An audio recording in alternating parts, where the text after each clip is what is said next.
This is Lisa from Mobile Tech Review, and this is the Samsung Memoir t929 for T-Mobile. This is the first US 8 megapixel camera phone. And if you take a look at the back of the phone, indeed it looks just like a dedicated camera. It's kind of got that retro styling, like maybe an old Leica with the textured grip over here, and then the matte black and a fairly large lens. And I'll pop the lens open so you can see it.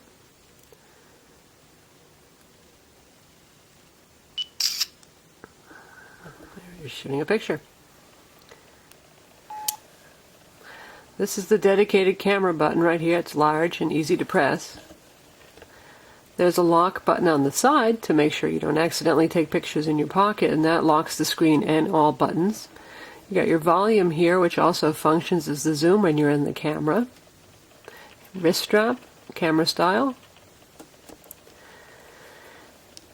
SDHC high capacity micro SD card slot. A 1 gig card is included in the box, and this is a Samsung Blade connector port over here. You can use for charging, USB, and for the included Blade style stereo headset. So let's take a look at this phone. This is a Touchwiz phone, like the Samsung Behold on T-Mobile, like the Samsung Eternity, and like the Samsung Pixon, which is the overseas version of this phone. This has 3G on T-Mobile. It's a quad-band GSM phone, and it has a 3-inch touch screen. You can see a variety of applications that are pre-installed: T-Mobile's audio postcard, call log, the web browser, which is Netfront 3.5, camera, photo viewer, video viewer, and we'll get to some of those in a minute. But first, let's take a look at Touchwiz. Touchwiz includes a bunch of scrolling widgets over here. You can add and remove these. There's a large selection that are included with the phone. There are more than we even have here. You can't currently add more. There may be an update available that lets you download even more from the web, but there's some handy ones here. There's one for telenav, because this has a built-in GPS. This is voice command here. You've got messaging, your music, Bluetooth, camera, and any of these you can bring out, and some of them are quite useful on the desktop. Like you can have your calendar showing. And you can drag it right back again.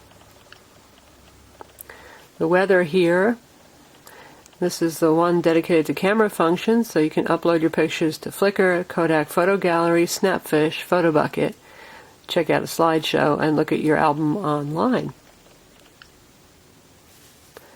But first and foremost, we care about the camera, so we're going to take a look at the camera interface now.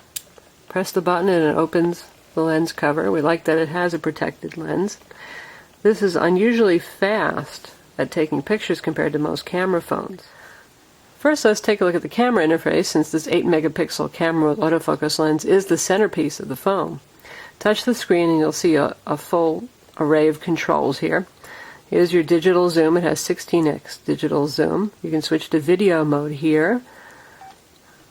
Modes gives you single, continuous, panorama, smile shot, where it does smile detection, and mosaic. Got a self timer. Variety of settings. You can choose the resolution, scene type, none, or portrait, landscape, night shot. Pretty much everything that you're going to see on a dedicated digital camera is here.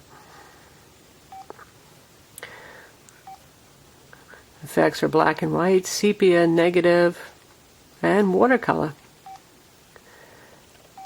You can finger through them pretty easily here. You can choose not just autofocus, but macro mode manually if you want, and face detection mode. If you leave it in autofocus mode, it does a fine job of shooting macro shots. You really don't have to manually choose macro unless the camera's confused by a near subject. You can set the ISO, which is really pretty cool. Again, that's like a dedicated digital camera, all the way up to 1600, where pictures will get noisy. But it does allow you to take very, very dim shots. We've got center weighted exposure here, matrix metering, and spot. Blink detection for those folks who blink at the flash, imagine. Anti-shake. And you can turn the flash to on, off, or auto. Adjust the brightness, what's known as EV. And let's take a look at the speed for shooting. When you press it down halfway, it turns green in the center to tell you it's focused. That's pretty fast. Now let's just try to take a real shot here.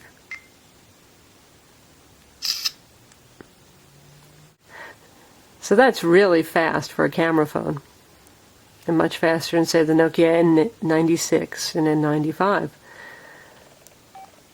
In video mode, use the same record button right here, and you'll see settings are very similar. Resolution goes all the way up to 720 by 480, which is really impressively high. Before, the Nokia N95 and N96 shooting at VGA mode here were pretty impressive.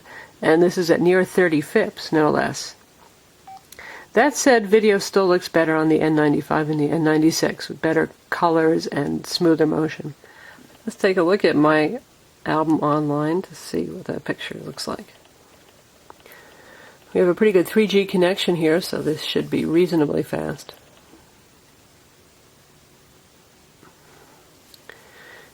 And there we go. So here's the image. Obviously geared towards viewing on a desktop if you want to see a better version of the picture.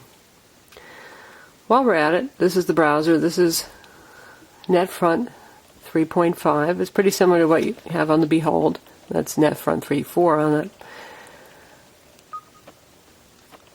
You've got a handy keyboard that here has the www. You can see what our site looks like.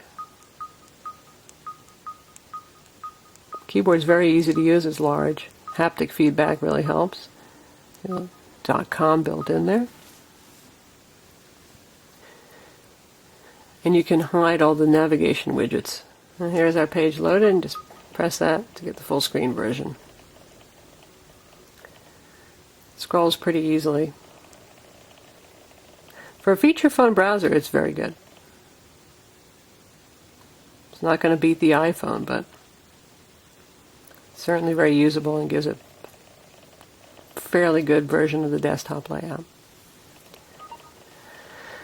A couple of other neat features on this phone are, you see sensors here. It's got a proximity sensor, so when you're on the phone and you're holding it close to your face, it knows and it turns off the screen. If you pull the phone away, you don't have to turn it on or hit any button to bring the screen back to life. It automatically turns back on. It's got GPS with telenav that works well. The 240 by 400 pixel display is very good for viewing maps.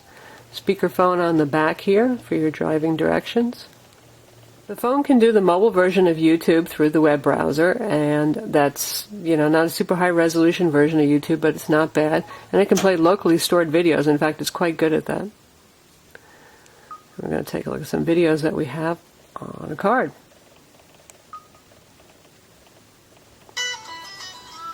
Turn it like so. Automatically plays full screen landscape. We'll move him up a little bit.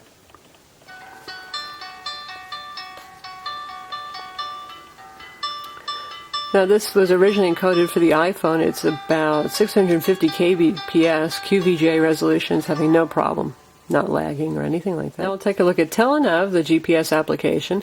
This is $9.99 a month service that gives you turn-by-turn spoken directions and downloads maps as needed directly to the phone over the data connection.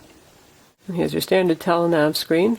Pretty similar to what you're going to see on the Behold. However, this GPS is better than the Behold's GPS. It gets a fix very quickly and doesn't lag behind when driving, even on the highway. So here's a map of our current location. You can drag and scroll around. Downloads areas of the map as needed. You can zoom out and zoom in.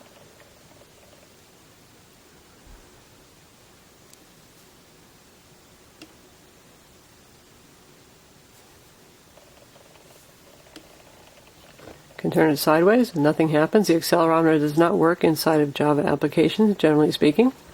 So that's the Memoir on T-Mobile, the first 8 megapixel US carrier cell phone. And visit Mobile Tech Review for our full review.